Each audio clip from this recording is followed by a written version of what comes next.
Nós vamos resolver agora um exercício que envolve conceitos de esforço axial ou normal.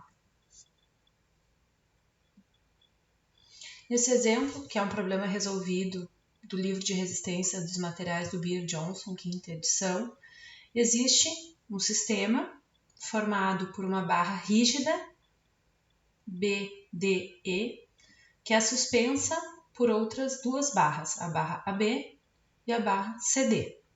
A barra AB é de alumínio, cujo módulo de elasticidade é conhecido, e tem uma seção transversal, cuja área também é conhecida. A barra CD é de aço, módulo conhecido, e tem uma seção transversal com área de 600 mm². No caso de uma força aplicada nessa extremidade no ponto E, é necessário determinar quais serão os deslocamentos desse ponto B e desse ponto D, além do ponto E. Bom, essas duas barras, elas estão articuladas em suas extremidades e, portanto, a gente encontra nelas uma solicitação normal. Além disso, ela não tem nenhuma carga ao longo da sua estrutura, desse elemento de barra, então a gente pode deduzir que aqui temos esforços normais na barra AB e na barra CD. Iniciamos então resolvendo esse problema, a geometria do problema é toda fornecida, e para a solução do problema, a gente vai exatamente fazer o diagrama desse elemento, dessa barra BDE, e colocar então as forças que estão ao longo das barras AB e CD. Essas forças elas possuem exatamente a direção da geometria do eixo dessas respectivas barras AB e CD. Vejam que esse é um problema de cálculo de forças, equilíbrio de um elemento. Então, utilizando somatório de forças ou somatório de momentos, a gente tem condições de resolver esse problema. Duas incógnitas, ou a gente utiliza duas equações de momento, ou uma de força em Y e outra em um momento qualquer, e o somatório de forças em X, nesse problema, não nos auxilia. Vejam aqui que inicialmente a gente vai calcular o momento em relação a B. Essa força CD, ela provoca um momento positivo com um braço de alavanca de 0,2, que é o que nós temos aqui. E essa força de 30 kN em relação ao ponto B provoca um momento negativo com esse braço de alavanca. Dessa equação a gente já consegue calcular a força CD. Outra equação de momento, nesse caso, nesse exemplo, são utilizadas duas equações de momento.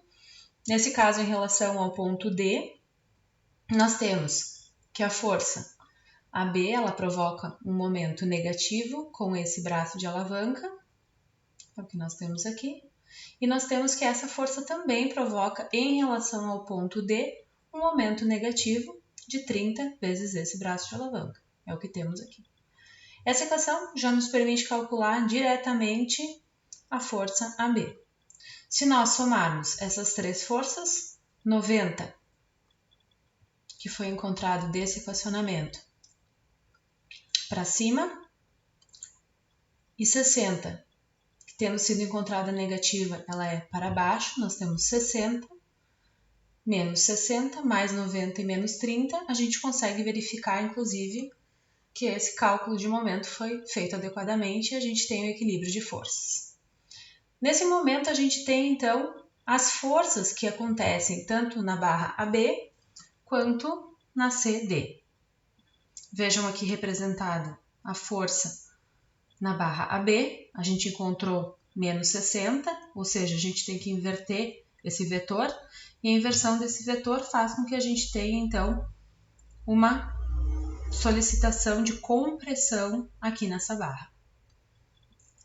A segunda barra, CD, nós temos uma tração de 90 kN, está representada aqui as solicitações que foram calculadas, bem como as propriedades que foram fornecidas, tanto de geometria quanto de propriedade elástica. Agora, então, a gente tem condições, a partir do fato de termos as cargas que acontecem nesses elementos, a gente tem condições de calcular a variação do comprimento dos mesmos. Por exemplo, o deslocamento em B, ele vai depender então da compressão que acontece nessa barra. E ele pode ser estimado com aquela expressão que vem do conceito de tensão, do conceito de deformação normal e da lei de Hooke, onde, através da carga, da solicitação normal, do comprimento da barra, da área e do seu módulo de elasticidade, a gente tem condições de determinar qual é a variação do seu comprimento. Aqui, então, nós temos os valores, vejam que menos 60, porque esse elemento está comprimido. O tamanho fornecido, 0,3 metros. Aqui nós temos a área também fornecida. E nós temos o módulo de elasticidade. A resolução dessa expressão nos fornece, então, qual foi a variação da posição de B, do comprimento dessa barra e, portanto, da posição de B. Da mesma forma, para a barra CD, nós podemos calcular a variação dessa barra em função da existência dessa carga, que foi calculada através de um equilíbrio de elemento. Nós temos que essa variação depende da carga envolvida, que nesse caso vai ser positiva, do comprimento do elemento, da área e do módulo de elasticidade do material que o compõe. Aqui os valores, vejam que todos eles estão colocados no SI. Comprimento foi fornecido, a área foi fornecida, propriedade do material e carga calculada. Então essa foi a variação do comprimento da barra e, portanto, o deslocamento do ponto D.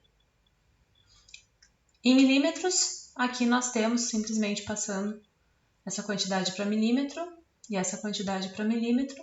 Nós temos que o B subiu, essa barra diminuiu por estar em compressão, e o D desceu, em função de nós termos uma tração. Muito bem, mas lembrando que além da posição do ponto B e do ponto D, também estava sendo solicitada a posição E. Aqui nós vamos fazer esse cálculo então. Para fazer esse cálculo, nós vamos considerar os dois deslocamentos do B subindo e do D descendo, e também o fato de ser uma barra rígida. Inicialmente ela estava nesse formato, quando ela se moveu e se transformou, ou melhor, continuou na forma de uma reta, sendo que esse elemento esse ponto subiu dessa quantidade e esse ponto desceu dessa quantidade. O que nos falta determinar é esse deslocamento aqui. Vejam que aqui nós podemos usar esse triângulo. A gente pode usar semelhança de triângulos aqui.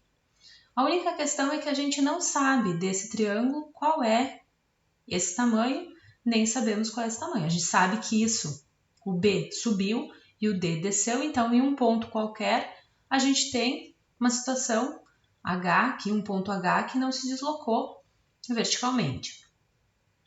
Então, inicialmente, para poder calcular o deslocamento em E, a gente precisa saber quanto é essa quantidade X para poder utilizar esse triângulo aqui e a semelhança com esse outro aqui. Inicialmente, então, a gente faz o cálculo aqui dessa quantidade está para essa quantidade, assim como essa quantidade está para essa quantidade. Então, BB' está para DD', assim como BH está para HD. HD é o X que nós buscamos e essa outra quantidade a gente sabe que é 0,2 metros menos o X. Tudo está aqui nessa equação. O X pode ser calculado e a gente descobre então que essa quantidade desconhecida é 73,7 milímetros. Com isso, a gente pode fazer uma segunda semelhança de triângulos, utilizando essa informação, que é desconhecida, o quanto o E deslocou. Podemos usar esse triângulo menor ou esse intermediário. Nesse caso, foi utilizado o menor. Então, essa quantidade está para essa quantidade, assim como essa quantidade está para essa quantidade. Aqui, então, nós conseguimos a segunda semelhança de triângulos, a relação que surge da semelhança de triângulos, e com isso a gente consegue determinar o quanto o ponto E deslocou para baixo. E foi um total de 1,928 milímetros. Essa, então, é a resposta do nosso questionamento, do nosso problema.